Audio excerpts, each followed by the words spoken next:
اور وہ انگریزی سے ہم نے لیے، آج ہم ان کو اردو الفاظ کے طور پر استعمال کر رہے ہیں۔ اسٹیشن ہے، اسپتال ہے، یا اس طرح یا کالج ہے، یہ اب ہم اردو میں بھی زبانیں ایک دوسرے سے لیتی دیتی رہتی ہیں۔ میں نے عرض کیا تھا کہ مثال کے طور پر قرآن کریم نے یہ لفظ استعمال کیے، زمحریر، فردوس، حریر۔ اسی طرح علامہ بیضاوی لکھتے ہیں انجیل، انجیل افعیل کا وزن کوئی وزن نہیں ہے، عربی میں کوئی لفظ اس وزن پہ نہیں آتا، لیکن یہ عربی قالب میں آ گیا اور قرآن نے اس کو عربی لفظ کے طور پر استعمال کیا ہے۔ ناظرین گرامی، یہ ڈیوائن ڈیزائن تھا، گویا عربی زبان کو ایک تائید ایزدی حاصل تھی کہ سارے عرب ایک جگہ پہ اکٹھے ہوں، لا محالہ وہاں ایک ایسی زبان ڈیولپ ہوئی جس پر اصل چھاپ تو قریشی زبان کی تھی، لیکن ہم لغت کے طالب علم اس کو اللغہ العربیہ المشترکہ، دا کامن عربک لینگویج کہتے ہیں۔ گویا مکہ میں ایک ایسی زبان ڈیولپ ہوئی کہ جس میں دیگر قبائل کے لہجوں کے بھی محاسن موجود تھے، جس میں فارن ووکیبلری بھی تھی، اور یہ صدیوں تک یہ معاملہ چلتا رہا۔ یہی ڈیوائن ڈیزائن تھا کہ عربی زبان کو ایسے حالات مہیا کیے جائیں کہ انجام کار یہ زبان عالمگیر پیغام کا ویکل بن سکے، اس کا مرکب بن سکے۔ عربی زبان کو ڈیولپ ہونے کے لیے جو حالات مہیا ہوئے، دنیا میں آج تک کسی اور زبان کو مہیا نہیں ہوئے۔ ناظرین گرامی، یہاں میں یہ بھی آپ کو یاد دلا دوں کہ اس وقت عربی کم و بیش 2000 سال پرانی ہے۔ ہمارے پاس آپ صلی اللہ علیہ وآلہ وسلم 571 عیسوی میں آپ کی ولادت بسعادت ہوئی، اس سے کم و بیش 250 سال پہلے کی عربی نثر ہمارے پاس موجود ہے۔ آپ صلی اللہ علیہ وسلم کے دنیا میں جلوہ گر ہونے سے 250-300 سال پہلے کی جو نثر ہے، وہ 100% آج کے عربی ڈکشن میں ہے۔ کوئی یہ نہیں کہہ سکتا کہ یہ کلاسیکل عربک ہے۔ میں نے عرض کیا تھا کہ عربی میں نہ کلاسیکل ہے نہ ماڈرن ہے، عربی تو ایک دائمی زبان ہے۔ ہاں، وقت گزرنے کے ساتھ، سوشو کلچرل کنڈیشنز بدلنے کے ساتھ، میں نے عرض کیا تھا کہ مثال کے طور پر جب جہاز نہیں تھا، جہاز کے لیے بھی کوئی ایکویولنٹ کوئی لفظ نہیں تھا، جہاز کے ٹیک آف کے لیے، جہاز کی لینڈنگ کے لیے کوئی لفظ نہیں تھا، لیکن جب یہ نئی چیزیں ہمارے معاشرے میں آتی گئیں ہماری زندگی میں، تو ہم عربی میں نئے لفظ اختراع کرتے گئے، لیکن جو عربی دائمی ہے اس کا سبب یہ ہے کہ عربی میں جتنے الفاظ بھی تخلیق کیے جاتے ہیں وہ کسی نہ کسی وزن پہ تخلیق کیے جاتے ہیں اور کسی نہ کسی میٹر پر ہوتے ہیں، اور وہ سارے کے سارے میٹر ہم قرآن کریم سے لیتے ہیں۔ لہٰذا جب بھی عربی میں ترقی ہوتی ہے، وہ دراصل قرآن کی زبان ہی کی ایک طرح ایکسٹینشن ہوتی ہے۔ ناظرین گرامی، اللہ کا ایک اپنی سنت اور اللہ کا نظام ہے۔ اللہ تعالیٰ جب بھی کسی نبی کو مبعوث کرتے، اس قوم میں جس چیز کا چلن ہوتا، اس نبی کو ویسا ہی معجزہ دیا جاتا۔ مثال کے طور پر حضرت موسیٰ علیہ السلام کے زمانے میں جادوگروں کا بڑا رواج تھا۔ ہر محلے میں، ہر گلی میں کوئی نہ کوئی تکڑا اور زبردست جادوگر تھا، اور وہ جادوگر ایسے تھے کہ زمین پر رسی پھینکتے وہ سانپ بن کے چلنا شروع ہو جاتی۔ آپ علیہ السلام کو، حضرت موسیٰ علیہ السلام کو ایسا معجزہ دیا گیا کہ وہ سارے جادوگر چپ ہو کے بیٹھ گئے۔ انہیں سمجھ آ گئی کہ یہ جادوگر کا کلام نہیں ہے، یہ اللہ کی جانب سے ان کو ودیت کی گئی صلاحیت ہے کہ یہ اپنا عصا پھینکتے ہیں اور ان کا عصا بہت اجدہا اژدہا بن کے ہمارے سارے چھوٹے چھوٹے سپولیوں کو، ہمارے سانپوں کو کھا جاتا ہے۔ اسی طرح حضرت عیسیٰ علیہ السلام کے زمانے میں اطباء بہت اچھے تھے۔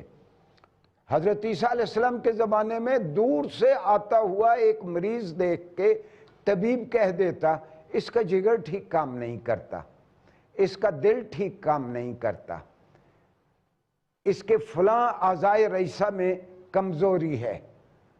اور اس زمانے میں حضرت عیسیٰ کو کیسا معجزہ دیا گیا، آپ مر جانے والے کو کہتے قم بِإِذْنِ اللہ، اللہ کے حکم سے کھڑے ہو جاؤ، اور وہ مردہ زندہ ہو جاتا۔ گویا ایک مسکت قسم کا دوسرے کو چپ کرا دینے والا اللہ میاں ہمیشہ انبیاء کو معجزہ عطا کرتا رہا۔ بہت سارے مستشرقین کہتے ہیں کہ آپ صلی اللہ علیہ وسلم کو کوئی معجزہ نہیں دیا گیا، ایسا نہیں ہے۔ آپ صلی اللہ علیہ وسلم کا سب سے بڑا معجزہ تو یہ قرآن کریم ہے، اس کے علاوہ بھی بیسیوں آپ کے سینکڑوں معجزے ہیں۔ اگر معجزوں کے بارے میں آپ نے پڑھنا ہو تو بہقی کی کتاب ہے دلائل النبوہ۔ ہاں، یہ میں افسوس کے ساتھ کہتا ہوں، اسلامی ورثے کا ابھی تک 10% سے یا 8% سے زیادہ ورثے کا اردو میں ترجمہ ابھی تک نہیں ہوا، لہٰذا ہمارے اردو خواندہ لوگ ابھی تک اپنی میراث سے آشنا نہیں ہوئے۔ میں جس طرح عرض کر رہا ہوں کہ یہ قرآن کریم از خود ایک بہت بڑا معجزہ ہے۔ جب آپ صلی اللہ علیہ وسلم پہ سورہ کوثر اتری، میں نے اس سے پہلے بھی عرض کیا تھا، تو عربوں کا طریقہ یہ تھا کہ جب ان پہ ان سے بہت اچھا قصیدہ سرزد ہوتا اور وہ عکاظ کے میلے میں یا دیگر جو ان کے درمیان ادبی کمپٹیشنز ہوتے تو اس میں جو پہلے نمبر پہ قصیدہ رہتا، احتراماً اس قصیدے کو بیت اللہ کے پردوں کے ساتھ آویزاں کر دیا جاتا۔ آپ پہ سورہ کوثر نازل ہوئی، اعوذ باللہ من الشیطان الرجیم، بسم اللہ الرحمن الرحیم، اِنَّا أَعْطَيْنَاكَ الْكَوْثَرَ فَصَلِّ لِرَبِّكَ وَانْحَرْ إِنَّ شَانِئَكَ هُوَ الْأَبْتَرُ۔ تو آپ نے ایک صحابی سے کہا اسے ایک کاغذ پہ لکھ کے یا کسی چیز پہ لکھ کے بیت اللہ کے ساتھ آویزاں کر دو۔ آویزاں کر دی گئی۔ ایک بہت بڑا شاعر جس نے یہ کلام پڑھا، اس کو پڑھتے ہی اندازہ ہو گیا کہ یہ کسی انسان کا کلام نہیں ہے۔ اسی آہنگ میں اس نے چوتھی لائن ساتھ بڑھا دی، ھذا لیس بکلام البشر۔ میں نے اس سے پہلے بھی عرض کیا تھا کہ قرآن کے یہ سارے دشمن تھے، آپ کے بھی دشمن تھے، مشرکین مکہ قرآن کے بھی دشمن تھے، یہ عتبہ ہو، شیبہ ہو، ولید ہو، یا پھر ابو جہل ہو، ابو لہب ہو۔ لیکن جب آپ صلی اللہ علیہ وآلہ وسلم قرآن پڑھتے تو یہ چھپ چھپ کے سنا کرتے، اور جب آپ قرآن پڑھتے تو یہ لوگوں کو منع کرتے کہ محمد علیہ السلام کے قریب نہ جائیں، کیونکہ ان کو معلوم تھا کہ جب آپ صلی اللہ علیہ وسلم کو قرآن پڑھتے سنیں گے، ہر زبان کی چاشنی رکھنے والے کو علم ہوگا کہ یہ انسان کا کلام نہیں ہے۔ اور آپ حیران ہوں گے کہ اللہ نے کہا کہ جب قرآن پڑھا جاتا ہے اور جس کو قرآن سمجھ آتا ہے، اگر مثال کے طور پر عذاب کی آیات پڑھی جا رہی ہیں یا دوزخ کا منظر بیان کیا جا رہا ہے، اس کے بارے میں قرآن نے کہا الذین اذا ذکر اللہ وجلت قلوبہم۔ جب اللہ کی شان کا تذکرہ ہوتا ہے تو لوگوں کے دل دہل جاتے ہیں۔ حقیقت یہ ہے کہ اگر قرآن سمجھ آتا ہو تو پھر یہ قرآن اور طرح آپ سے مخاطب ہوتا ہے۔ میں نے پہلے بھی عرض کیا تھا، سب سے زیادہ پڑھی جانے والی کتاب ہے، لیکن بغیر سمجھے پڑھی جاتی ہے۔ قرآن کریم کو عربی میں کیوں اتارا گیا، اس کے بارے میں قرآن نے خود کئی جگہ پہ قرآن نے کہا۔ مثال کے طور پر قرآن نے فرمایا کہ اِنَّا أَنزَلْنَاهُ قُرْآنًا عَرَبِيًّا لَعَلَّكُمْ تَعْقِلُونَ۔ ہم نے قرآن کو عربی میں اتارا تاکہ تم اس کو ٹھیک طور پر سمجھ سکو۔ قرآن نے کہا کہ قرآنًا عربیًا غیر ذی عوج، ہم نے عربی زبان میں ایسا قرآن اتارا جس میں کوئی جھول نہیں ہے، جس میں کوئی کمی نہیں چھوڑی ہم نے۔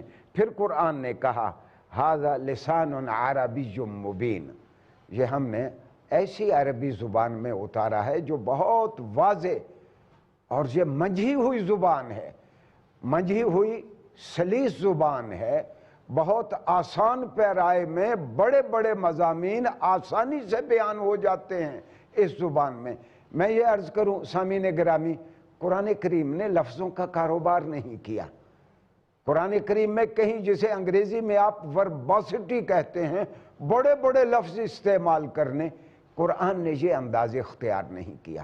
بہت سادہ اور سلیس انداز میں کوئی مبالغہ نہیں کروں گا کہ اگر میں یہ کہوں کہ قرآن کریم جس کو انگریزی میں کہتے ہیں ویل ورکڈ آن، ایک منجھی ہوئی زبان میں قرآن کو اتارا گیا ہے۔ ایک عام آدمی تھوڑی سی رد و قدح کے بعد قرآن کی عربی سمجھنے لگتا ہے، اور ہم برصغیر پاک و ہند کے لوگ، اور خاص طور پر وہ لوگ جو مشرقی زبانیں یہاں کی بولتے ہیں اور اردو جانتے ہیں، ہمارے لیے تو عربی سیکھنا بہت آسان ہے۔ جب میں اردو آپ کے ساتھ بول رہا ہوں، کم و بیش میں اردو بولتے ہوئے 60% الفاظ عربی کے استعمال کر رہا ہوں۔ وکیبلری اور ذخیرہ الفاظ اردو میں زیادہ عربی کا ہے، ہاں ترکیبیں زیادہ فارسی سے لی گئی ہیں۔ اور کوئی بھی زبان آپ نے سیکھنی ہو تو دو ہی چیزیں درکار ہیں، ایک آپ کے پاس خاصا ذخیرہ الفاظ ہو، دوسرا آپ کو وہ ٹیکنیک آتی ہو کہ جو الفاظ آپ کو آتے ہیں اس کو میننگ فل بامانی جملے کی صورت آپ کیسے دیں۔ ہمارے لیے عربی پڑھنا بہت آسان ہے، ہم نے اس جانب توجہ نہیں دی آج تک۔ ناظرین گرامی، قرآن کا ایک اور کمال یہ ہے کہ گزشتہ 1400 سال ہونے کو آئے قرآن کو اترے، آج تک قرآن استشہاد لغوی کے لیے بنیادی سورس ہے۔ استشہاد لغوی کیا ہے؟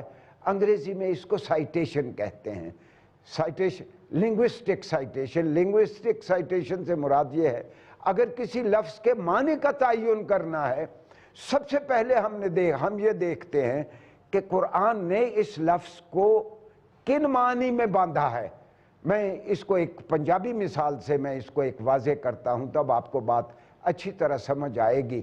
مثال کے طور پر آپ ایک مصرع سنتے ہیں کہ سامل موڑ مہاروے۔ یہ سامل کون ہے؟ یہ سامل کسی علاقے کا سیاسی رہنما ہے، گورنر ہے، وزیر ہے۔ کون ہے سامل؟ یہ ہمیں تب پتہ چلے گا جب جس زبان میں خواجہ فرید نے کوٹ مٹھن میں سامل کو بلایا ہے کہ سامل موڑ مہاروے، وہ سامل اس زبان میں کس کے لیے استعمال کر رہا ہے؟ تو یہ اس کو ہم شاہد کہتے ہیں، اس پورے عمل کو استشہاد لغوی کہتے ہیں۔ جب ہم سرائکی پڑھتے ہیں تب ہمیں پتہ چلتا ہے کہ سامل محبوب کو کہا جاتا ہے۔ عربی زبان میں کسی لفظ کے مفہوم کا تعین کرنا ہو، اس کی امپورٹ کا، اس کی نیوئنسز کا، اس کے مفہوم کا تعین کرنا ہو، تو پھر ہم قرآن کی جانب رجوع کرتے ہیں۔ اور گزشتہ 1450 سال سے عربی زبان قرآن کے جلوں میں چل رہی ہے، لفظوں کے وہی معنی مراد لیے جا رہے ہیں جو قرآن نے ہمیں بتائے ہیں۔ اس کے علاوہ قرآن کی ایک اور بڑی بنیادی حیثیت ہے۔ قرآن میں جتنے بھی الفاظ ہیں، جیسے میں نے عرض کیا کہ ہر لفظ کسی نہ کسی خاص میٹر پہ ہے۔ مثال کے طور پر ایک فاعل کا ایک میٹر ہے، فاعل کام کرنے والا، ناصر مدد کرنے والا، کاتب لکھنے والا، قاتل یعنی اس کا جو تیسرا کلمہ ہے اس کے نیچے زیر ہے، یعنی فاعل ان کے وزن پر ہوگا۔ اور اگر کوئی عارف کو عارف کہے، قاتل کو قاتل کہے تو یہ درست نہیں ہوگا۔ بالکل اسی طرح ایک عام سی مثال جو ہمارے بہت پڑھے لکھے لوگ بالعموم غلطی کرتے ہیں، مثال کے طور پر میں نے بہت سارے لوگوں سے سنا، وہ کہتے ہیں میں آپ کا بڑا مشکور ہوں۔ بھئی شکر کرنے والا شاکر، اور جس کے اوپر کام واقع ہو، جو مفعول ہو، وہ مقتول ہے، مکتوب ہے، منصور ہے، جس کی مدد کی جائے۔ مشکور تو وہ شخص ہے جس کا شکریہ ادا کیا گیا۔ اور اردو میں ہم پڑھے لکھے لوگوں سے سنتے ہیں میں آپ کا بڑا مشکور ہوں۔ ایسا نہیں ہے، میں آپ کا بڑا شکر گزار ہوں، چونکہ شاکر کا لفظ اردو میں اس طرح رواج نہیں پا سکا۔ تو یہ بالکل الٹ معنوں میں ہم مشکور اردو میں استعمال کرتے ہیں۔ اگر ہمیں بنیادی عربی کے قواعد آ جائیں جو کہ بہت آسان ہیں، میرے پاس تو اگر کوئی بچہ عربی پڑھنے آتا رہا 5 مہینے میں وہ ٹھیک عربی بولنے لگتا تھا۔ یہی اس زبان کا کمال ہے۔ ہاں، ہمیں مدارس عربیہ میں بھی عربی پڑھانے کی ٹیکنیک بدلنی چاہیے کہ یہ جلدی اس کو لوگ اس زبان کو بولنے لگیں۔ یقین کیجئے ناظرین گرامی، اگر عربی کے علاوہ کوئی اور زبان جلدی سیکھی جانے کے قابل ہوتی تو اللہ تعالیٰ اپنے عالمگیر پیغام کے لیے اس آسان زبان کا انتخاب کرتا۔ عربی زبان میں عالمگیر پیغام کا آنا خود اس بات کی دلیل ہے کہ ہر کس و ناکس تھوڑی سی جد و جہد کے بعد، تھوڑی سی کوشش کے بعد اس زبان میں مہارت حاصل کر سکتا ہے۔ اور برصغیر پاک و ہند کی تو بڑی خدمات ہیں۔ یہاں علامہ ساغانی لاہوری 650 ہجری میں فوت ہوئے۔ عربی زبان کی سب سے بڑی ڈکشنری العباب الزاخر ایک لاہور کے رہنے والے کی لکھی ہوئی ہے۔ ہماری تاریخ بڑی درخشاں ہے، یہاں بڑے بڑے عربی لکھنے والے بھی پیدا ہوئے۔ ناظرین گرامی، ایک اور چیز جس کی جانب میں اشارہ ضرور کرنا چاہوں گا کہ مستشرقین کی کوشش ہے کہ 22 عربی ممالک ہیں۔ 22 عربی ممالک میں کلوکیل ڈائلیکٹ تو مقامی لہجے تو یقیناً مختلف ہوں گے۔ مثلا مصر کے لوگ ہیں، جیم نہیں بولتے، جیم کو وہ گیم بولتے ہیں، گاف کی آواز دیتی ہے وہاں۔ جمال عبد الناصر کو وہ گمال عبد الناصر کہتے رہے۔ مستشرقین کی کوشش رہی کہ ان 22 ریاستوں میں ہم ایسا کام کریں کہ ہر علاقے کے لوگوں کو کہیں تو تمہاری زبان یمن کی زبان سے اچھی ہے، تمہاری زبان سعودیہ کی زبان سے اچھی ہے، مصر کی زبان سے اچھی ہے، تاکہ 22 چھوٹی بڑی عرب ریاستوں کی کئی زبانیں ہو جائیں۔ اب تک 22 چھوٹی بڑی عرب ریاستوں میں لکھی جانے کی ایک ہی زبان ہے اور وہ قرآن کریم کی زبان ہے۔ آپ حیران ہوں گے، school of oriental and African studies کا بہت بڑا پروفیسر ہے ووڈ، یونیورسٹی آف لندن کا ہے، یہ بہت اہم اسکول ہے لندن میں، school of oriental and African studies. اس کا ایک پروفیسر ہے ووڈ، اس کی عربی ڈکشنری پہ ایک بہت بڑی کتاب ہے عربک لیکزیکوگرافی، کہ عربی میں لغت نویسی کیسے ہے۔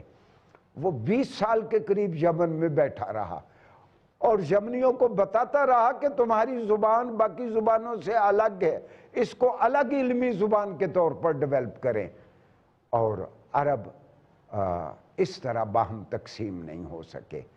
میں آخری بات یہ عرض کروں گا کہ پورے عالم اسلام کے لوگ اور طرح سوچتے ہیں، ان کے حکمران اور طرح سوچتے ہیں، سبھی قرآن سے پیار کرتے ہیں، سبھی قرآن کی زبان سے محبت کرتے ہیں، سبھی اپنے اپنے مفادات کے لیے قرآن کا نام لیتے ہیں، لیکن ابھی تک قرآن کو کسی دل والے نے ڈھنگ سے اپنے اپنے علاقوں میں پڑھانے کی کوشش نہیں کی۔ ناظرین، میں آپ کو یاد دلانا بھول نہ جاؤں، میں پھر ایک بار وہ مشہور ڈکٹم یا کہاوت جو آج سارے لغت دان جانتے ہیں میں دہرا دیتا ہوں، لولا القرآن لما كانت العربیہ۔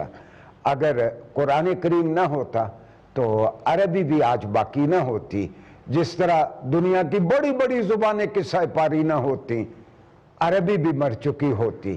عربی اس لیے زندہ ہے کہ اس کو قرآن جیسی کتاب مہیا ہے۔ والسلام علیکم ورحمۃ اللہ وبرکاتہ۔